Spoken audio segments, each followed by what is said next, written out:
Okay guys, isa na muling mapagpalang umaga, tanghali, gabi po sa inyo lahat. Sana po ang lahat ay nasa mabuting kalagayan at ligtas po sa anumang kapahamakan. Sana po kayo dako ng mundo naroon. Ako po muli ang inyong lingkod, Maestro 21 TV. At sa ating video ngayong araw na ito mga kalingap, tayo muli po ay magbibigay ng ating panibagong reaksyon tungkol nga po dito sa isiniwalat po ni Miss Marilyn Chang sa kanya pong naging live.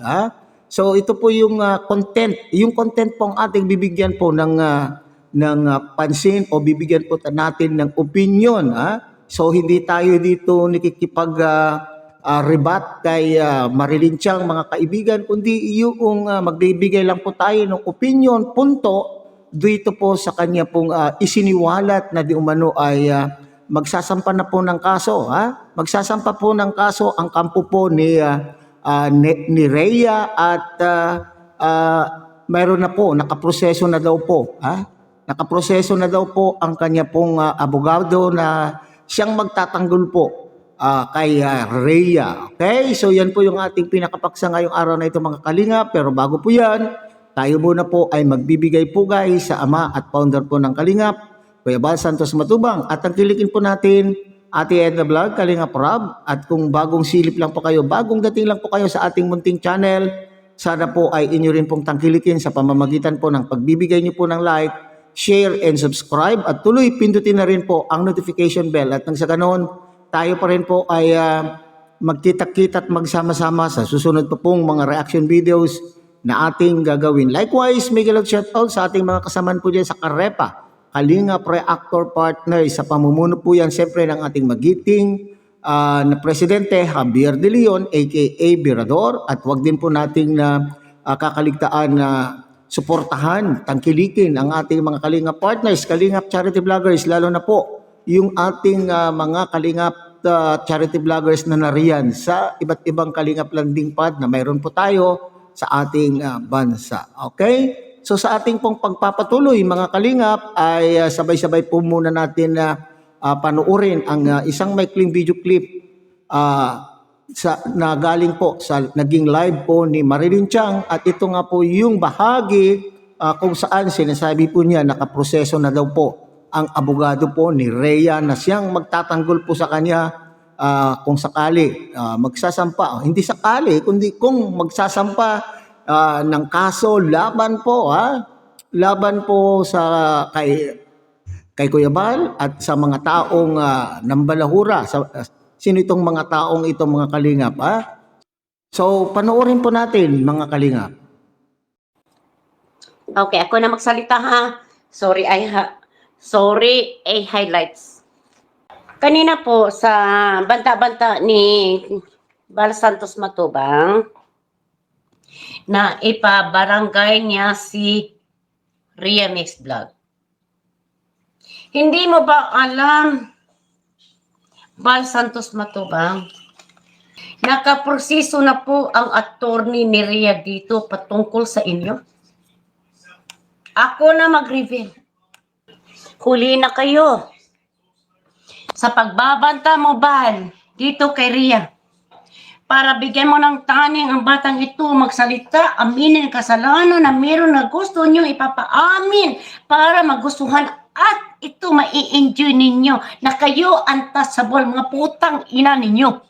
Bago ito, binanta ni Bal Santos Matubang, bibigyan niya ng taning si Rhea para magsalita or else, fuck that, bullshit that. Dahil meron na po kaming attorney dito na para magsampa ng kaso dito sa lahat ng mga kalingap na bumabalahura kay Rhea Mix Vlog. O hindi nyo alam ano? O ako na magsawalat dyan.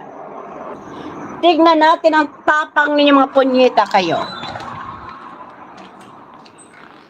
Na kung lahat kayo dyan sa loob ng kalingap nag-content ng balahura sa bata, ng bubuli para i-coerce ninyo ang bata na paaminin sa mali at bibigyan ninyo ng taning Bal Santos Matubang,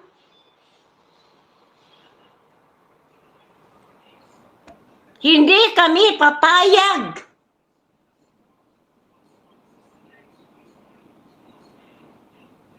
topic kayo. Anong topic nyo? Pagkakitaan yung topic ninyo, ano ang halaga po ng inyong gagastuhin dito laban sa mga attorney na kaharapin ninyo dito?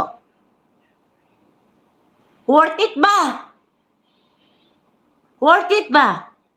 Mga leche kayo, kala nyo kung sino kayo mga leche kayo? Ha? Ako, hindi ko papayag. Babanatan, balahurahin, pupunain, at ibubuli ninyo ang bata dito. At ngayon, ha? Gusto nyo pa? Paamuhin? Paluhurin? Manghingi ng explanation. She did not owe any explanation to you, all of you people. Rhea Mixed Vlog, Rhea Aquino does not need any explanation because you don't deserve them. You don't deserve them. Ano pinaglalaban ninyo mga leche? So yan mga kalingap. So tayo po ay natatawa kasi alam po naman natin si Marilyn Tiang, talaga naman pong nagmumura. So huwag na natin pong pakikialaman mga kalingap yung kanya pong pagmumura dahil alam ko yan po yung tatakbo ni Miss Marilyn Tiang, yung marahas na magsalita, lalo na po kung engross po siya doon sa topic na kanya pong tinatalakay, ay hindi po niya maiwasan na hindi magmura. Anyway, sa mga sanay na po sa kanyang mga viewers, yung mga taga-suporta po niya, ay sanay na pong makarinig, makarinig po ng mura. Pero hindi po yun yung ating bibigyan pansin po rito, okay? So mga kalingap, napansin po natin may binabanggit po siyang pangalan. May binabanggit po siyang pangalan na siyang responsable. Maaring siya po yung nasa likod. At napansin din po natin mga kalingap na sinasama din po ni Miss Marilyn Tiang ang kanya pong sarili na siyang kumukontak, siyang naghahanap ng abogado.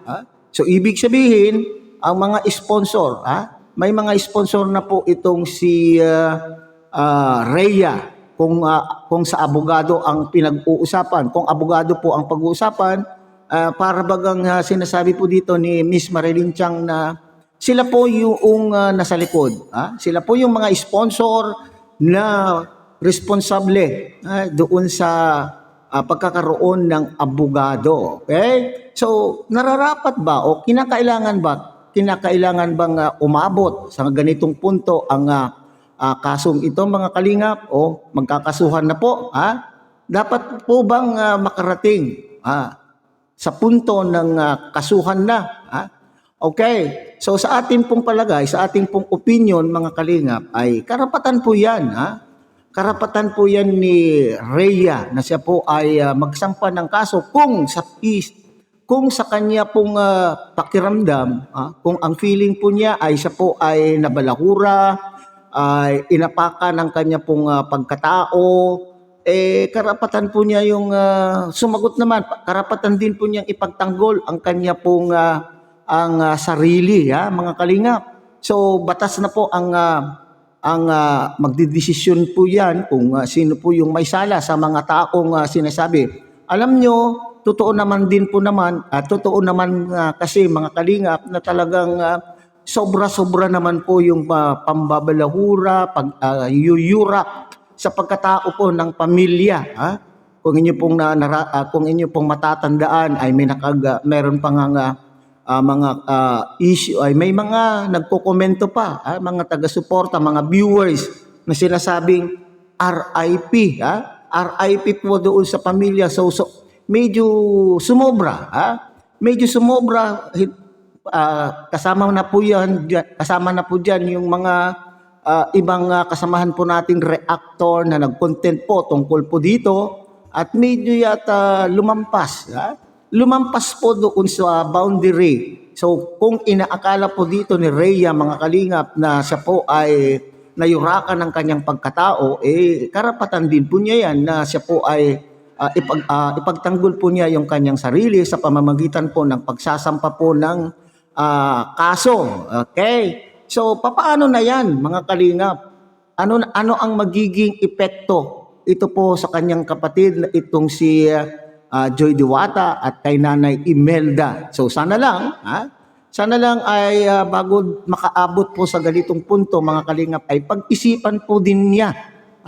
Pag-isipan po din niya yung epekto, magiging epekto po sa pamilya kung sakaling itutuloy po ang kasong ito mga kalingap. Sabi ko nga, kung dito po nakakaramdam itong si Rhea ng kapayapaan, ng pag-iisip kung siya po ay makapagkaso sa mga taong nambalahura sa kanya, di go ahead. Kaya nga lang, isipin po niya din kung ano yung magiging epekto. Unang-unat po dyan, gagastos ka talaga. Maglalaan ka ng oras. Yung oras, hindi yan na biro-biro. Ang pagkakaroon po ng kaso, maski sabihin po natin na siya ang magkaso, hindi biro-biro yung kakainin oras, kakainin pera, at saka yung emotional effect dun sa tao na kapag may kaso, pagka sila po ay nagkaso, yung emotional effect po doon sa kanya at hindi lamang po sa kanya, kundi pati na rin po yung sa kanya pong pamilya. Okay? Para sa akin, opinion ko lang ito mga kalingap, yung suggestion po, yung suggestion po ni Kuya Bal na bilang isang nakababata, siya po sana siguro ay kagatin na niya po yung suggestion po ni Kuya Bal na pag-usapan. Sila po ay umupo at pag-usapan po nila yung mga bagay-bagay na ito, explain po niya yung kanya pong side na at kumbinsihin. Hindi ko naman sinasabi dito na bakit kinakailangan po yan maestro. Ang akin lang kasi dito ay sabi ko nga ay hindi biro-biro po yung magkakaso. Kung po pwede naman po yan na upuan at siya po ay bumisita po kay Kuya Bal at kumbinsihin o explain po niya yung kanyang side na Kuya Bal, wala akong intensyon na ganun po at hindi po kayo ang tinutukoy, hindi po si Kalingap Rab ang aking tinutukoy po yan. Pag-isipan, pag-upuan po nila, pag-usapan po nila at sana ay wala nang vlog para tahimik na po. At nang sa ganun, masasabi rin naman po itong si Kuya Bal na, oy mga reactors, huwag na po ninyong i-content itong si Rhea sapagkat kami po ay nakapag-usap na, malinaw na po ang lahat. So siguro maganda rin po na sila po ay magpakumbaba itong Rhea o baka mamaya sabihin, oy maestro, bakit siya magpapakumbaba? Siya po ay nabalakura, siya po ay nasaktan. Alam ko parehong magkabilang panig ay nasaktan. Kaya naman po siguro ganyan na magsalita po itong si Kuya Bal. Alam po naman ninyo kung paano yun magsalita. Siyempre, nasaktan din po siya kasi anak po niya yung pinatutungkulan, kung totoong pinatutungkulan po ni Rhea, yung salitang kurakot. Hindi po ba? Nasaktan din po sila. Bagamat maraming nagsasabi na bakit kasi inaangkin yung salita na hindi naman po para sa kanila. So hindi po natin po yung pag-uusapan. Nasa sa atin na po yun kung tayo po ba. Alam po natin na magkakaiba po tayo ng opinion. Mayroon naniniwala na ang pinatutungkulan talaga ay itong si Kalingap Rab. At siyempre yung iba naman ay naniniwala na hindi po yun. Hindi po si Kalingap Rab ang pinatutungkulan. So siguro mas maganda pag-usapan at bilang nakababata ay magpagumbaba at sabihin ang kanya pong side. At sa ganun ay hindi na po aabot pa dito sa punto na sila po ay magkakasuhan. Okay, sabi ko nga, karapatan po niya yan kung diyan po siya makakahanap ng hustisya. Doon sa mga taong nambalahura o mga taong sinasabi po dito ni Miss Marilyn Chang, itong mga taong nambalahura, sino-sino itong mga ito, mga reactors na sumubra po, lumabis, mga viewers na kung akala mo naman po, kung komento ay wagas, mga kalingap, na para bagang nakapatay na po ng tao, naging criminal na po, So siguro pwede tayong magbigay ng ating opinion, pero wag naman tayong lalampas, na para bagang yung tao ay criminal na po yung tao. Okay? So yan lang po tayong mga kalingap. Muli, tangkilikin po natin Kuya Bal Santos Matubang, Ate Edna Vlog, Kalingap Rab. At muli, pinapakuisapan po kayo na sana po ay inyo rin pong tangkilikin ang munting channel na ito sa pamamagitan po ng pagbibigay niyo po ng like, share, and subscribe. At tuloy, pindutin na rin po ang notification bell. At nang sa ganun, tayo pa rin po ay magkita-kita at magsama-sama sa susunod pa pong mga reaction videos na ating gagawin. Muli, isang mapagpalang umaga, tanghali, gabi po sa inyong lahat. Mabuhay po kayo at God bless everyone.